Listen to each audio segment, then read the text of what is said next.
تو 6 سال کے یہ بڑا اچھا دور گزرتا ہے، لیکن اس کے بعد پھر حالات بدلنا شروع ہوئے، اور ظاہر ہے کہ ایک سلطنت کا رقبہ ہے اور 36,000 مربع میل حضرت سیدنا فاروق اعظم رضی اللہ تعالیٰ عنہ کے دور میں رقبہ ہے، پھر یہاں آ کر اور اس میں اضافہ ہوتا ہے۔ تو یہ سلطنت کے امور میں حضرت سیدنا عثمان غنی رضی اللہ تعالیٰ عنہ کو پھر مشکلات درپیش ہونا شروع ہوئیں، اور مختلف علاقوں میں مختلف خرابیاں آئیں، اور جو آپ نے گورنر نامزد کیے تھے ان کی شکایتیں موصول ہوئیں۔ تو اس میں مختصر عرض کروں کہ ایک معاملہ جو ہے وہ مصر کا پیش آیا، اور مصر میں آپ نے جس شخص کو نامزد کیا تھا اس کے بارے میں جب آپ کو شکایات موصول ہوئیں کہ اس نے وہاں پر ظلم کیا ہے، اور آپ کو جب یہ اطلاعات ملی کہ وہاں پر اس نے اپنے منصب کا ناجائز فائدہ اٹھایا ہے، تو مختصراً یہ کہ آپ نے اس کو معزول کرنے کا ارادہ فرمایا، اور جب صحابہ کرام علیہم رضوان سے رائے طلب کی تو صحابہ کرام علیہم رضوان نے حضرت سیدنا محمد بن ابو بکر، حضرت ابو بکر صدیق رضی اللہ تعالیٰ عنہ کے بیٹے، ان کو مقرر کیا کہ انہیں مصر روانہ کر دیا جائے اور مصر کا گورنر انہیں منتخب کر دیا جائے۔ جب حضرت سیدنا محمد بن ابو بکر رضی اللہ تعالیٰ عنہ آپ چند افراد کے ساتھ ایک دستے کی صورت میں جب مصر جا رہے تھے، تو راستے میں ایک غلام ایک اونٹنی پر جا رہا ہے، اور بڑی تیزی سے جیسے کسی سے چھپ کر ایک بہت اہم مشن پر جا رہا ہو، اس طرح وہ روانہ ہو رہا تھا۔ تو ان لوگوں نے جب دیکھا کہ یہ غلام ہے اور اونٹنی ہے، تو جب تفتیش کی اور تحقیق کی تو پتہ چلا کہ حضرت عثمان غنی رضی اللہ تعالیٰ عنہ کا غلام ہے، اور اونٹنی جو ہے وہ حضرت عثمان غنی رضی اللہ تعالیٰ عنہ کی اونٹنی ہے۔ پھر جب اس کی تلاشی لی گئی تو اس کے پاس خط موجود تھا، اور خط میں یہ تحریر تھا کہ یہ محمد بن ابو بکر جو دستے کے ساتھ مصر آ رہے ہیں، حاکم مصر کو یہ پیغام تھا کہ انہیں قتل کر دیا جائے، اور ان کے ساتھ جتنے رفقا ہیں انہیں بھی قتل کر دیا جائے، اور جو بھی مصر میں آئندہ کوئی بغاوت کا سوچے تو اس بغاوت کو کچل دیا جائے۔ اب یہ مضمون بڑا عجیب و غریب تھا، صحابہ کرام علیہم رضوان حیران ہو گئے۔ حضرت عثمان غنی رضی اللہ تعالیٰ عنہ کی مہر بھی لگی ہوئی ہے، اور اونٹنی بھی حضرت عثمان غنی کی ہے، غلام بھی حضرت عثمان غنی رضی اللہ تعالیٰ عنہ کا ہے۔ حضرت عثمان غنی رضی اللہ تعالیٰ عنہ جو ہے وہ ظاہر ہے کہ آپ کی ایک معتبر شخصیت ہے، تقوی، پرہیزگاری، عاجزی ان کی ساری۔ تو صحابہ کرام علیہم رضوان وہ یہ تصور بھی نہیں کر سکتے تھے کہ حضرت عثمان غنی رضی اللہ تعالیٰ عنہ کچھ ایسا کریں، تو یہ اس شخص کو پکڑ کر دوبارہ مدینہ منورہ آتے ہیں اور مصر جانے کے ارادے کو ترک کرتے ہیں۔ حضرت عثمان غنی رضی اللہ تعالیٰ عنہ سے جب معاملے کی پرسش ہوئی، آپ سے پوچھا گیا، آپ نے فرمایا میرا غلام ہے، میری اونٹنی ہے، اور یہ مہر جو اس خط پہ لگی ہوئی یہ بھی میری ہے، لیکن یہ تحریر میری نہیں ہے۔ پھر جب تحقیق کی گئی تو پتہ چلا کہ یہ مروان تھا کہ جس نے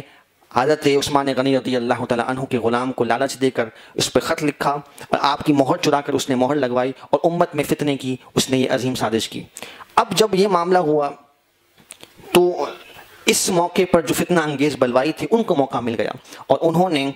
یہ حضرت عثمان غنی رضی اللہ تعالیٰ عنہ پر الزام لگانا شروع کیا کہ آپ نے مسلمانوں میں جو خاص طور پہ صحابہ ہیں ان کے قتل کی منصوبہ بندی فرمائی ہے۔ حضرت عثمان غنی وضاحت دے چکے تھے، اور اکابر صحابہ کرام علیہم رضوان میں کسی کو کسی قسم کی کوئی پریشانی بھی نہیں تھی اور کوئی الجھن نہیں تھی۔ حضرت عثمان غنی سے متعلق سب کے دل صاف تھے کہ آپ نہ ایسا کر سکتے ہیں، نہ آپ جھوٹی قسم اٹھا سکتے جب آپ نے برملا اس کا اظہار فرما دیا کہ تحریر میری نہیں ہے۔ تو لوگوں نے تقاضا کیا کہ آپ مروان کو ہمارے سپرد کر دیجیے۔ اب یہ شک کا معاملہ تھا اور لوگ غم غصے میں تھے، آپ کو یہ اندیشہ تھا کہ تحقیق سے پہلے اگر مروان کو سپرد کیا گیا تو یہ فوراً مروان کو قتل کر دیں گے، جس سے بات اور بگڑ جائے گی، انتشار ہوگا۔ تو آپ نے جب اس معاملے کو روکا تو لوگوں نے کہا کہ پھر آپ خلافت سے دستبردار ہو جائیے۔ اب معاملہ عجیب و غریب ہے۔ حضرت عثمان غنی رضی اللہ تعالیٰ عنہ کو نبی کریم علیہ السلام نے پہلے ہی خبر ارشاد فرمائی تھی، ترمذی شریف صحیح ستہ کی حدیث مبارکہ ہے، اور نبی کریم علیہ السلام نے فرمایا تھا، یا عثمان انہ لعل اللہ یقمصک قمیصا، کہ اللہ تعالیٰ تجھے ایک قمیص پہنائے گا، فإن ارادوک علی خدمہ فلا تخلع لہم، لوگ تجھ سے اس کو کھینچنا چاہیں گے تو یہ کبھی بھی نہ اتارنا۔ یعنی آپ کو خلافت سے دستبردار ہونے کا مطالبہ کیا گیا، اور حضور علیہ السلام نے پہلے نشاندہی فرما دی گئی تھی کہ یہ آپ کو اعزاز ملے گا، ایک قمیص آپ کو اعزاز کی اللہ پہنائے گا، لوگ اسے کھینچنا چاہیں گے، تم کبھی بھی اسے نہ اتارنا۔ آپ کے سامنے نبی پاک علیہ السلام کا یہ فرمان ہے۔ دوسری طرف جو اکابر صحابہ ہیں وہ سارے معاملے کی نزاکت کو سمجھ رہے ہیں، اور وہ جو بلوائی ہیں، جو انتشار پھیلانا چاہتے ہیں مدینہ منورہ میں،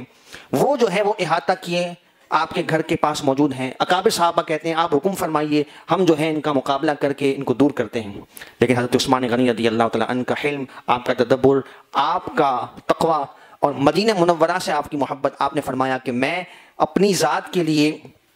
یہاں خون خرابہ ہونا پسند نہیں کرتا، اگر یہ میرے قتل کے در پہ ہیں تو مجھے مار دیں، مجھے کوئی اس کی پرواہ نہیں ہے۔ خلافت سے دستبردار ہونے کا کہتے ہیں تو حضور کا فرمان ہے، حضور کا مجھے حکم ہے، میرے سامنے حضور کا فرمان ہے، میں خلافت کو نہیں چھوڑ سکتا،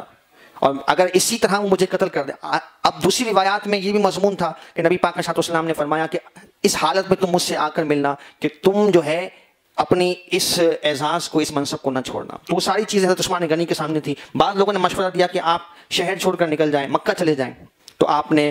نبی پاک علیہ السلام کے شہر مبارک کو چھوڑنا بھی گوارا نہیں کیا۔ بہرحال مختصراً یہ کہ انہوں نے آپ کے گھر مبارک کا احاطہ کیا، یعنی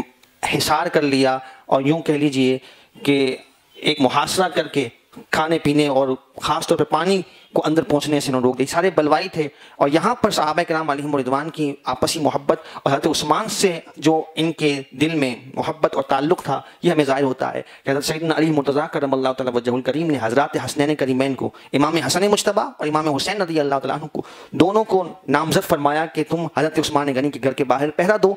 کوئی بلوائی جو ہے وہ اندر داخل نہ ہو سکے۔ اس طرح حضرت طلحہ رضی اللہ تعالیٰ عنہ نے اپنے بیٹے محمد بن طلحہ کو، اور دیگر صحابہ نے اپنے بیٹوں کو، نوجوانوں کو وہاں نامزد کر دیا کہ کوئی بلوائی اندر داخل نہ ہو اور حضرت عثمان غنی کی طرف ناپاک ارادے سے آگے نہ بڑھے۔